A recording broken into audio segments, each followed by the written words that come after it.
Lab 16, question 1. On the graph, the profit is indicated by the blue square. The deadweight loss is the green area. The profit maximizing quantity is indicated where the dotted line meets the quantity axis.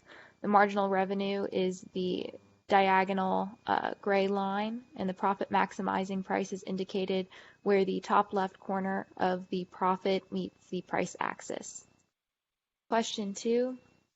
If a competitive firm in this market tried to set price above the minimum point on its average cost, then it is going to sell 0 units, because in a competitive market, everyone switches to a competitor when one firm raises its price by itself. For B, if a monopoly did the same thing, then it would lose some of its units, but not all. And for C, if a competitive firm sets its prices higher than competitors, even if only a little bit, the firm loses all of its business because there are many substitutes for the product. However, monopolists have very few competitors, meaning there will be very few substitutes for the product, so it will lose some of its business, but not all. Question 3, A, both monopolies and competitive firms follow this rule. B, marginal cost is less than marginal revenue. C, marginal revenue will fall because cutting prices means cutting marginal revenue, and this will increase the total revenue. And then for D, marginal cost is going to be greater than the marginal revenue. For question 4, part A, monopolists will charge a higher markup when the demand is highly inelastic, because it means that consumers will be more insensitive to the price.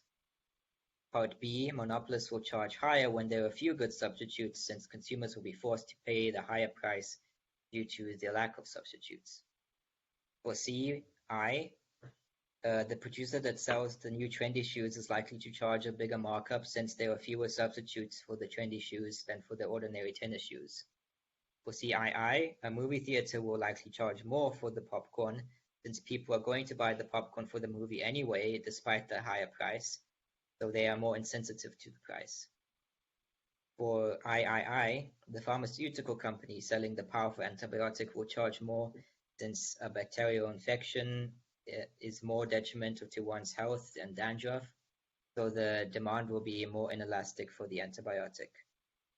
For question 5, the only true statement out of the ones given is that marginal revenue is equal to marginal cost. The other 3 are false. For question 6, part A, it asks, if a monopoly finds a way to cut marginal cost, what will happen?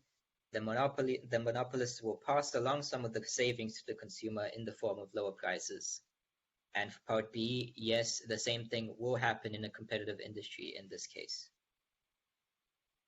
For question 7, part A, profits are going to be higher when the demand for the drug is highly inelastic. This means that people are more insensitive to the price, and they're more willing to pay a higher price, thus giving higher profits. For part B, generally that would be the inelastic drug, because if people are more insensitive to the price, that means that they're willing to pay for a higher price, implying that the drug is more important.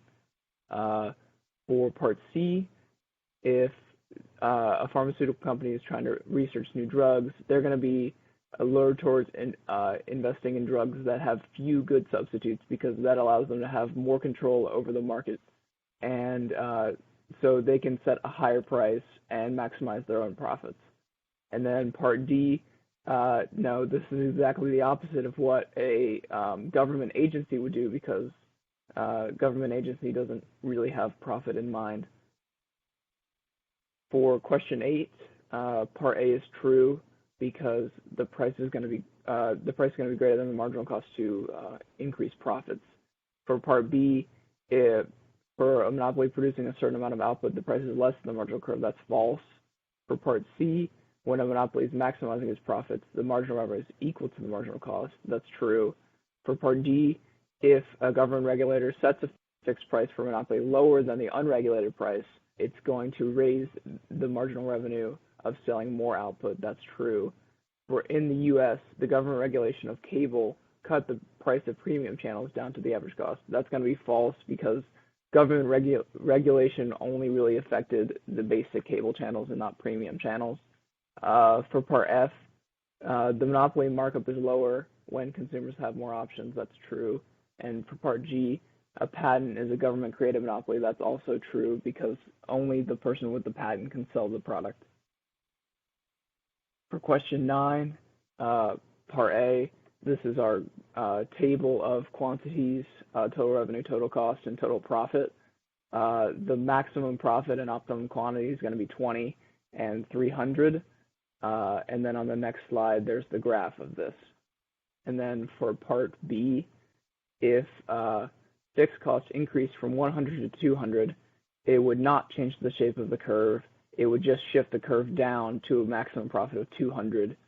And it wouldn't shift the curve left or right, only down. And that explains why you can ignore fixed costs most of the time, because it doesn't determine the quantity at which you have maximum profit. It only determines the maximum profit value. For question 10, we are asked to figure out the profits and whether or not it's positive or negative. So given if the marginal cost is 0. So given what we were the values that were given for the demand curve and the fixed cost, we use the following method to calculate the profits. And seeing that for case A, the profits come up to 1,500, meaning that the profits for company A are positive, and so therefore the company A should go into business. And then for part B, using the same methods highlighted in part A, we can find out that the profits that company B enjoys, 100,000, also positive, meaning that company B should also go into business.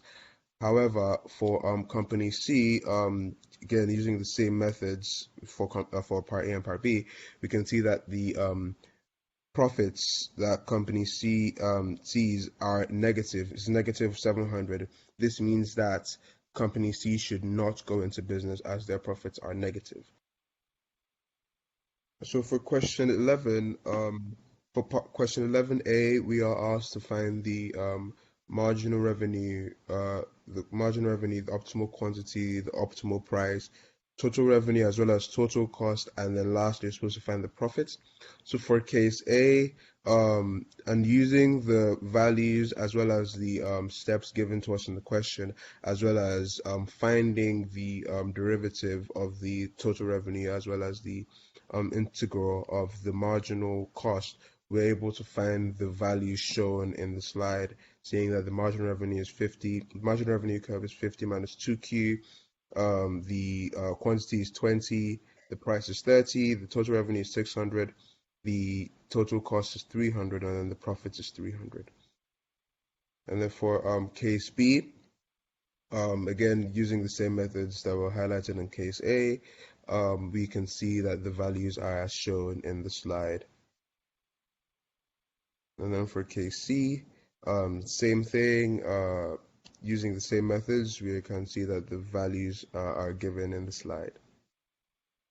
And then for number 11B, we are asked to find the markup that each company adds to the price. So the markup in case A would be in dollars would be $20, but then in percentage would be 200%. The markup in case B will be $45, but in percentage would be 450%. The markup in case C would be $40, but in percentage it will be 200%. And then number 11C, the reason why the monopolist doesn't use the higher price in case B is because the higher price is not necessary, and increasing the price would cause the number of people to cause number of consumers that want to buy your product to reduce in number, and the higher price is necessary in part C in order to meet the cost, as the cost has increased between part B and C. But seeing as the cost hasn't increased in part B, the higher price will be unnecessary, and it will scare some consumers away. So this has been our lab. Thank you, and we appreciate you for listening.